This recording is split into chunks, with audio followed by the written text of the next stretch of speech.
Do you see the damage to the engines? The pilots flying this plane made a series of insane mistakes and they slammed into the runway, bouncing a few times before taking off again. The passengers rode in terror for the next 5 minutes as the engines failed and the aircraft plummeted to the ground, killing 97 people on board. This is the story of everything the pilots did wrong on this flight and the shocking truth about this airline. I'm Hoover and welcome to your pilot debrief. This is the captain and the first officer that were flying the plane. The captain was 58 years old and had been flying for the airlines for 24 years and had over 17,000 hours of total flight time, with almost 4,800 hours on the Airbus A320. Despite his experience, he had a troubling past. In fact, at one point, he underwent a psychiatric evaluation and was considered unfit to be a pilot. He was also previously considered for a supervisory role with the airline, but he wasn't recommended because of his lack in technical knowledge and general awareness. However, probably the most shocking part of his history is that he was considered bossy, overbearing, had below average intelligence, and tended to have little regard for authority. This is all going to play a huge role in this tragedy, especially when we look at what happened during the approach to the airport. The first officer was 33 years old and had acquired almost 2,300 hours of total flight time with over 1,500 hours on the A320. His promotion to being a first officer was initially withheld because he had some issues during his training, but he was eventually cleared to fly. He's going to be the pilot flying the aircraft, and the captain is going to be the pilot monitoring. This is very common to take turns flying the plane, and both pilots are responsible for the safety of the flight, but ultimately the captain is the pilot in command. And there's no excuse for someone with as many hours as he had to make the kind of mistakes that you're about to see. Pakistan International Airlines Flight 8303 was supposed to be a routine flight into the airport in Karachi, Pakistan. The weather was mostly clear skies with just a few scattered clouds on a bright sunny day. The captain and the first officer made friendly conversation for most of the flight, but as they got ready to descend, that's when things started to go wrong. They were initially assigned the arrival procedure depicted here and highlighted in yellow, but then air traffic control subsequently cleared them direct to Mockley, which looks more like this arrival procedure. Now, because this is a shortcut, it means the pilots will have less time to descend. However, this shouldn't be a big deal, because if you can't descend fast enough, you can see that there's a holding pattern at Sabin where they can descend in the hold. In fact, this holding pattern is already built into the flight management system because it's part of the instrument approach procedure for runway 25 left, which is the approach they're planning to fly. The only problem is that the pilots never talked about any of this. They didn't do an approach briefing to talk about the kind of approach they were going to fly or when they would start to descend, and they didn't verify anything in the flight management system or talk about the threats to the approach, such as what happens if we're too high. Oh, well, we can just descend in the holding pattern. Now, the investigation revealed the reason they didn't do the approach briefing is because they were too distracted talking about stuff that wasn't relevant to the flight. I think another reason why they didn't do the approach briefing is because the captain has probably flown this arrival perhaps hundreds of times based on how many flight hours he has, and that means he's probably very complacent and overconfident. Now, that's a very dangerous combination that's going to lead to some really insane mistakes, as you're about to find out. When air traffic control cleared them direct to Mockley, they were also cleared to descend to 10,000 feet. One of the pilots reached up and changed the altitude and pushed the altitude select knob to command a managed descent. This meant the aircraft would begin a descent to fly a pre-calculated path down to 10,000 feet, honoring any altitude restrictions along the way. Even though the aircraft is starting the descent and heading in the right direction, the pilots failed to cross-check and verbalize that the aircraft is doing what they're telling it to do. The reason this is a problem is because you always need to have a clear understanding of what the aircraft is actually doing versus what you're telling it to do. And this is also just really good practice for general aviation pilots when you're using an autopilot. You need to verify that the autopilot is doing what you're telling it to do. About 3 minutes later, the pilots were cleared to descend to 5,000 feet. The pilots made the change and the aircraft captured the correct descent profile and the auto thrust reduced to idle to allow for the descent.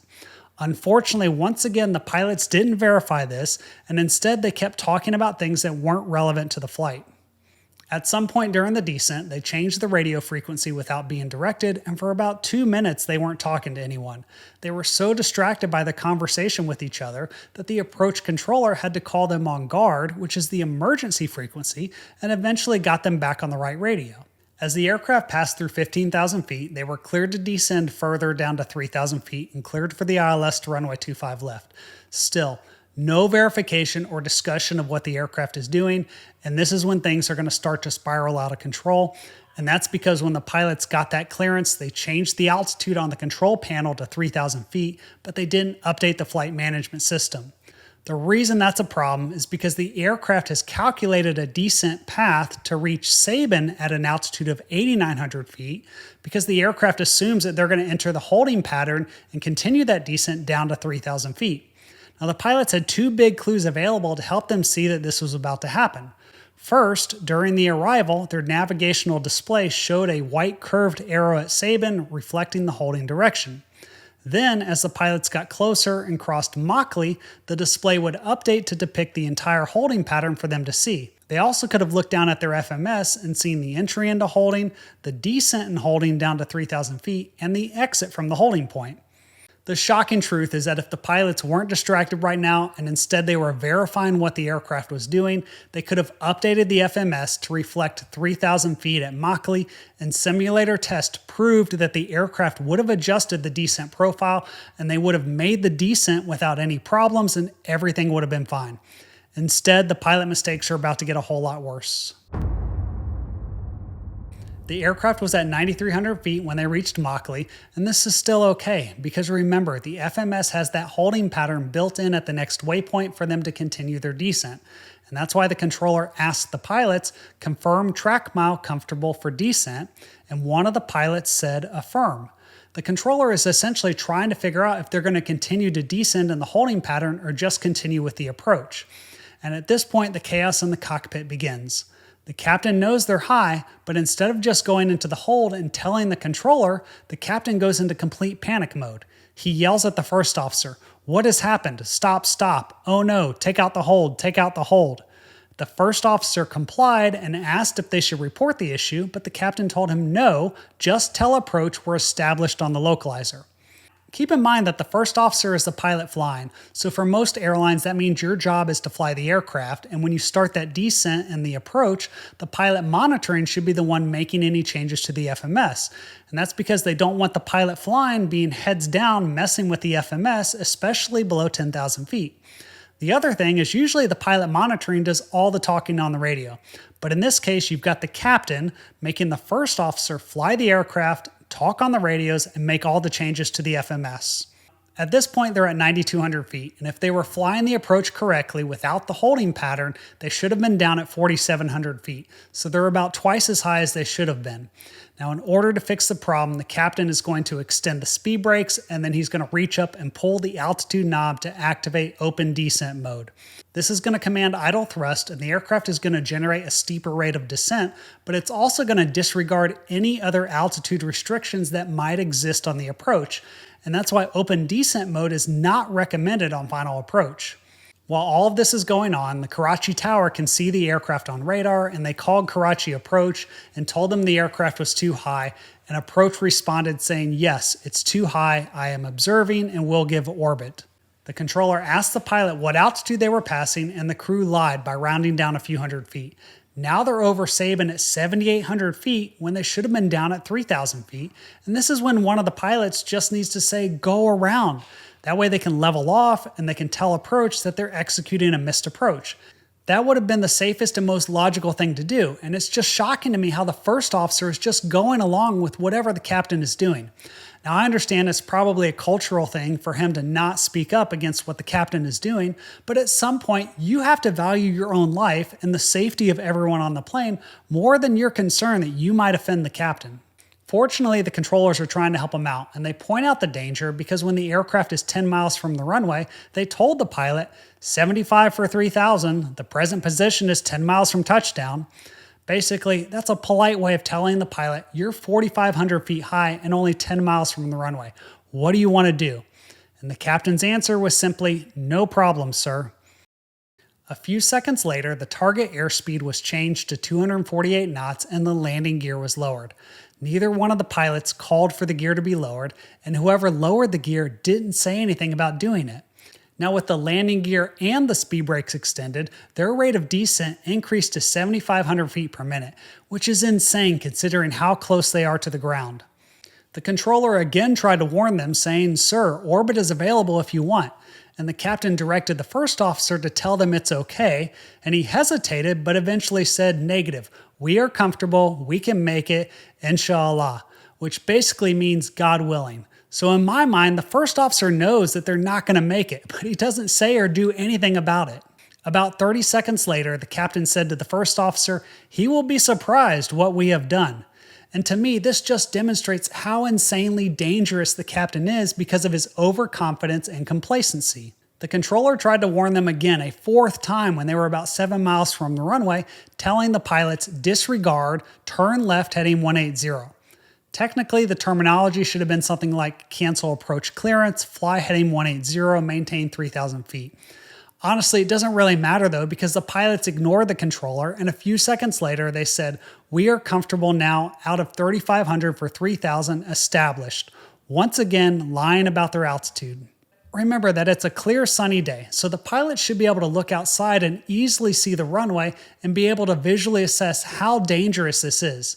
Even though it seems like they're back on track and about to salvage the approach, there's another big problem that they don't know about. This whole time, they've had the aircraft set up to fly the ILS approach. They intercepted the localizer signal, which is the part that gives them the lateral guidance to track towards the runway. The other part of the ILS is the glide slope, and that gives them the vertical guidance. Now, the problem with trying to intercept an ILS glide slope from above is you run the risk of intercepting a false glide slope. As far as the aircraft is concerned and the indications that you get in the cockpit, it looks like the real thing, but it's going to result in a much steeper descent angle to the runway. And this is why you should always be at the correct assigned altitudes on the approach and intercept the glide slope from below. Thankfully, the controllers caught the mistake and told the pilots, "Negative, turn left heading 180. But again, even though they were still significantly above the correct flight path, the pilots continued to ignore the controller and responded, "We are established on ILS 25 left." Pay attention to what happens next, because at this point the aircraft is still following that false glide slope, and the pitch is getting steeper, and as their pitch exceeded 13 degrees nose down, their descent rate was 6,800 feet per minute, and the autopilot disengaged and they got a master warning. The pilots didn't acknowledge the warning or talk about the autopilot disengaging or the need to hand fly the aircraft. Things continue to get worse as they start getting sink rate cautions and pull-up warnings, and even though a pull-up warning requires an immediate terrain avoidance maneuver and it's a memory item, instead of doing the procedure, one of the pilots raised the gear and retracted the speed brakes without saying anything, and then they were cleared to land. If you think the landing is going to be bad, just wait until the end when I share with you what else the investigation discovered. As they continued the approach just 3 miles from the runway, one of the pilots extended the flaps to flaps 3, triggering more overspeed warnings. Finally, at 1,100 feet and 227 knots, the first officer asked if they should do the orbit, and the captain said, "No, leave it." The investigation determined that the first officer was probably the one that had raised the gear and retracted the speed brakes because he wanted to do the orbit, but he never really voiced any concern to the captain or told the captain that he had raised the gear. At this point, the captain took over on the controls, and instead of saying, "I have the aircraft," he just pushes the control stick nose down and they get a dual input warning. And that means both pilots are trying to fly the plane at the same time. Not surprisingly, the pilots don't say anything or talk about who's the one flying the aircraft. As they descended through 1,000 feet, this table shows their flight parameters compared to what the standards are for a stabilized approach, and you can see just how dangerous the situation is, and this should trigger them to execute a go-around, but instead things are going to get worse. The aircraft is smarter than the pilots, and it gives them a warning that the landing gear isn't down, and they get more overspeed warnings, but the pilots ignore all of them. At 500 feet above the ground, they're still doing 220 knots and descending at 2,000 feet per minute. While they're still in the air just a few feet above the runway, they selected full reverse thrust on both engines, but nothing happened because they're still airborne.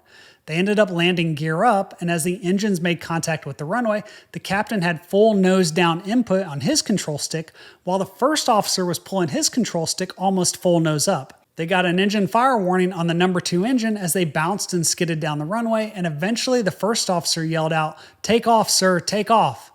Now, the better choice would have been to stay on the ground, and that's probably what the captain was trying to do, but for some reason he decided to finally listen to the first officer, and he advanced the thrust levers to the takeoff and go around power setting, and they got airborne. They struggled to keep the aircraft flying as they tried to comprehend what just happened. There was no discussion, though, between the pilots about the gear up landing or what they should do next. The captain planned to circle around to attempt another landing on runway 25 left, but because of the engine damage, the number 1 engine did an uncommanded in-flight shutdown, and when it did that, the pilots had actually already pulled the number 2 engine thrust to idle because of the fire warning.